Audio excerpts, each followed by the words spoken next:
नाम माइका। श्रद्धा एक ऐसी लड़की है जिसकी माँ नहीं है। उसके पिता ने ही उसे पाल पोस कर बड़ा किया है। उसके पिता ने अपनी बेटी को संस्कार देने की तो बहुत कोशिश की, लेकिन श्रद्धा के अंदर अभी भी बहुत कमियां हैं जिसे वो नज़रअंदाज नहीं कर पाते हैं। वो बिना कुछ सोचे समझे किसी को कुछ भी बोल देती है। अब श्रद्धा की शादी की उम्र हो गई है, इसलिए हर पिता की तरह उसके पिता भी उसकी शादी करवाना चाहते हैं और एक औरत को उसकी फ़ोटो दिखाते हुए कहते हैं, बहन जी, ये मेरी बेटी है। इसके लिए कोई योग्य लड़का बताइए ना।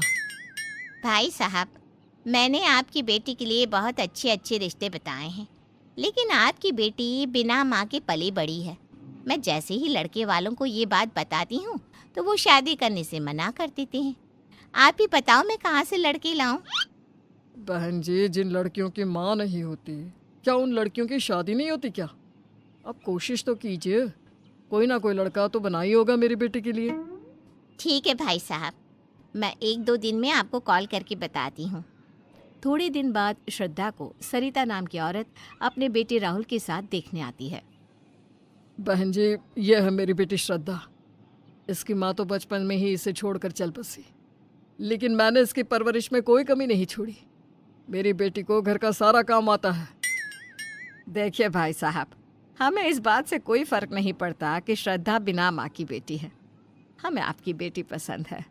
बस आप अपनी और अपनी बेटी की मर्जी हमें बता दीजिए। बहन जी, हमें तो आपका बेटा तभी पसंद आ गया था जब हमने इसका फ़ोटो देखा था।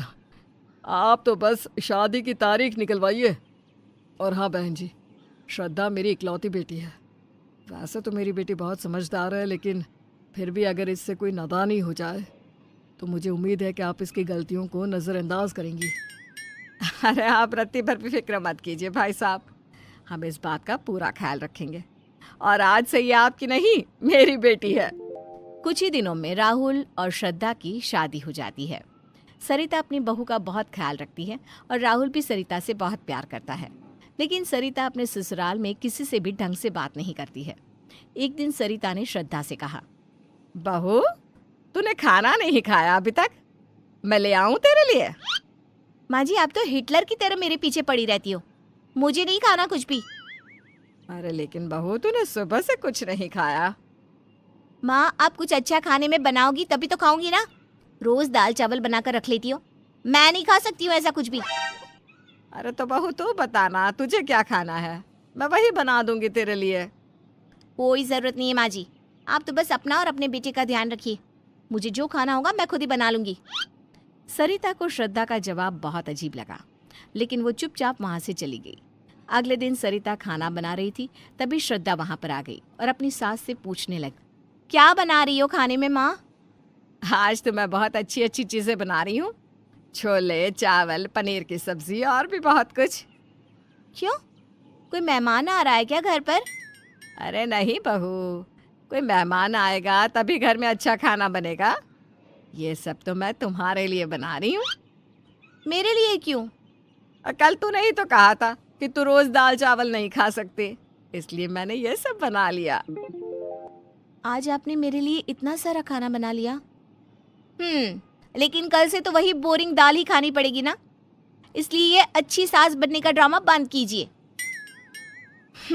सरिता अपनी बहू के लिए कुछ भी अच्छा करती, लेकिन उसकी बहू उसे उल्टा ही जवाब देती। लेकिन सरिता अपनी बहू की किसी भी बात का बुरा नहीं मानती है। अगले दिन शाम को श्रद्धा राहुल के कपड़ों पर प्रेस कर रही थी, तभी उसकी सास बोली, बहू ये कैसे प्रेस कर रही है? सिलवटें तो निकल ही नहीं रही। तो आप ही बता दो कैसे प्रेस करूं? एक तो हर वक्त आप मेरे सर पर खड़ी रहती हो, हर काम में टोकती हो। मेरे पापा ने कभी ऐसा नहीं किया मेरे साथ। राहुल श्रद्धा को अपनी माँ से इस तरह से बात करते हुए सुन लेता है तो उसे बहुत गुस्सा आता है। वो गुस्से से श्रद्धा से कहता है, श्रद्धा, ये किस तरह से बात कर रही हो तुम मेरी माँ से? तमीज से बात करो। आ गए अपनी माँ के वकील बनकर। सुनिए जी, मैं तो तमीज से ही बात कर रही हूँ आपकी माँ से, लेकिन ये ऐसे ही मेरे कामों में रोक टोक करती रही ना तो मैं भूल जाऊंगी कि ये मेरी सास है। श्रद्धा, जुबान पर लगाम लगाओ अपनी, तुम हद से ज्यादा बोल रही हो। पहले आप अपनी माँ को समझाओ और ये लो अपनी माँ से ही प्रेस करवा लो। श्रद्धा राहुल के कपड़े फेंक कर चली जाती है। राहुल अपनी माँ से कहता है, ये क्या है माँ? श्रद्धा आपसे इस तरह से बात करती है और आप सुनती रहती हैं। बोलती क्यों नहीं उसे कुछ? अरे बेटा, क्या बोलूं इस बेचारी को। बचपन से ही माँ का साया नहीं रहा इस पर। पिता ने ही परवरिश की है, इसलिए माँ क्या होती है इसे पता ही नहीं है। माँ, इसका मतलब ये तो नहीं ना कि श्रद्धा आपसे बदतमीजी करे? इसकी माँ नहीं है तो इसको तो ज्यादा पता होना चाहिए कि माँ क्या होती है। अरे छोड़ ना बेटा, अभी नई नई इस घर में आई है, थोड़े दिन बाद खुद ही समझ जाएगी। अब बात को इतना मत बढ़ा। हाँ, सरिता अपने बेटे के कपड़ों पर प्रेस करने लग जाती है। राहुल कुछ देर गुस्से में वहीं खड़ा रहता है और फिर अपने कमरे में चला जाता है। रात को राहुल श्रद्धा से कहता है, श्रद्धा, तुम हमेशा ही माँ से ऐसे बात करती हो? ऐसे मतलब? ऐसे मतलब बदतमीजी से, ऊंची आवाज में। राहुल, तुम अपनी माँ के प्यार में इतने अंधे हो गए हो कि तुम्हें कुछ दिखाई भी नहीं देता। मैं माँ से तमीज से ही बात कर रही हूँ, लेकिन वही पता नहीं क्यों मेरे पीछे पड़ी रहती है। देखो श्रद्धा, प्यार से समझा रहा हूँ, समझ लो। आज के बाद माँ से ऊंची आवाज में बात की तो मुझसे बुरा कोई नहीं होगा। राहुल ने श्रद्धा को समझा तो दिया, लेकिन उसके ऊपर इस बात का कोई असर नहीं हुआ। अगले दिन सरिता ने अपनी बहू से कहा, बहू, मैं खाना बना लेती हूँ, तो कपड़े धो ले।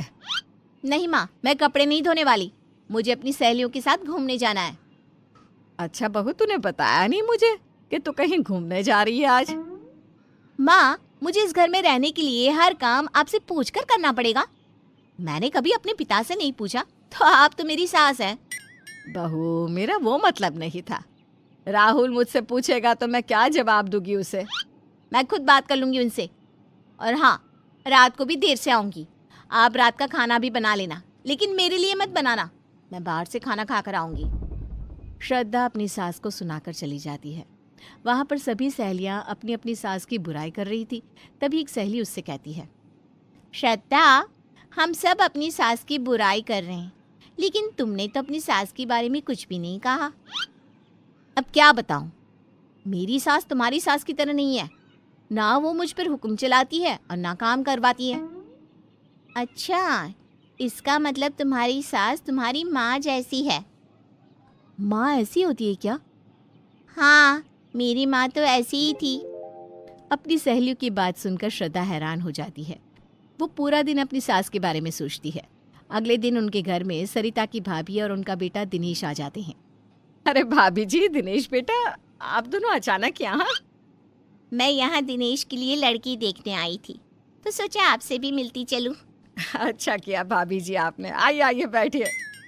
सभी सोफे पर बैठ जाते हैं। तभी सरिता दोबारा से कहती है, तो भाभी जी, कैसी लगी लड़की आपको? मुझे तो ठीक लगी, लेकिन दिनेश को पसंद नहीं आई। पर ये बताओ, तुम्हारी बहू कहीं दिखाई नहीं दे रही? अरे वो अपने कमरे में है, अभी बुलाती हूँ। श्रद्धा बहू, ओ श्रद्धा बहू। जी माँ, आपने बुलाया मुझे? देखो मेरी भाभी आई है, तुमसे मिलना चाहती है। श्रद्धा वहाँ बैठ जाती है और उनसे बात करने लगती है। तभी सरिता अपनी बहू से कहती है, श्रद्धा बेटा, जरा चाय तो बना कर ले आओ। माँ जी, मैं सुबह से कुछ न कुछ कर रही हूँ, आप ही बना दो ना। और हाँ, एक कप मेरे लिए भी बना देना, अदरक भी डाल देना। सरिता की भाभी श्रद्धा की बात सुनकर हैरान हो जाती है और सरिता के पास किचन में जाकर उससे कहती है, सरिता, जब तुम श्रद्धा से अपने बेटे राहुल की शादी करवा रही थी तो सभी ने तुमसे मना किया था कि इससे शादी मत करवाओ, लेकिन तुमने हमारी एक बात नहीं सुनी। अरे क्या हो गया? अचानक से ये बात क्यों निकाल रही हो? क्या कर दिया मेरी बहू ने? उसने तुम्हें चाय बनाने के लिए कहा, ये बात ठीक लगी तुम्हें? पहले ही कितना समझाया था तुम्हें कि बिना माँ की लड़की है, क्या ही तो काम आता होगा इसे, और क्या ही संस्कार मिले होंगे इसे, लेकिन तुमने हमारी एक ना सुनी। अरे तभी तो मैं इसे अपने घर में ले आई, ताकि मैं इसे माँ का प्यार दे सकूं और इसे समझाऊं कि माँ क्या होती है। वो दिख रहा है किस तरह सर पर चढ़कर नाच रही है तुम्हारी ये छोकरी। श्रद्धा अपनी सास की ये बातें सुन लेती है और मन में सोचती है, मेरी सास मुझे अपनी बेटी समझती है और मैं इन्हें कभी अपनी माँ नहीं समझ पाई। शर्म आनी चाहिए मुझे अपने बर्ताव पर। अगले दिन श्रद्धा के पिता उनके घर आते हैं। श्रद्धा उन्हें देखकर बहुत खुश होती है। श्रद्धा के पिता सरिता से कहते हैं, बहन जी, मेरी बेटी आपको परेशान तो नहीं करती ना? मैं तो आप सबका हालचाल पूछने आ गया था। अरे नहीं भाई साहब, मैंने कहा था ना आपकी बेटी मेरी बेटी है, मैं बिल्कुल माँ की तरह इसका ख्याल रखती हूँ, चाहो तो पूछ लो। अरे बहन जी, पूछना कैसा, वो तो इसके चेहरे की चमक ही बता रही है कि मेरी बेटी आपके घर में कितनी खुश है। हाँ पिताजी, मैं बहुत खुश हूँ। मुझे लगता ही नहीं कि ये मेरी सास है। मुझे हमेशा ऐसा लगता है कि ये मेरी माँ है। श्रद्धा ने अपनी सास को अपनी माँ के रूप में स्वीकार कर लिया और आखिर सरिता ने भी अपनी बहू का दिल जीत ही लिया। सही कहते हैं, नफरत को बस प्यार से ही जीता जा सकता है।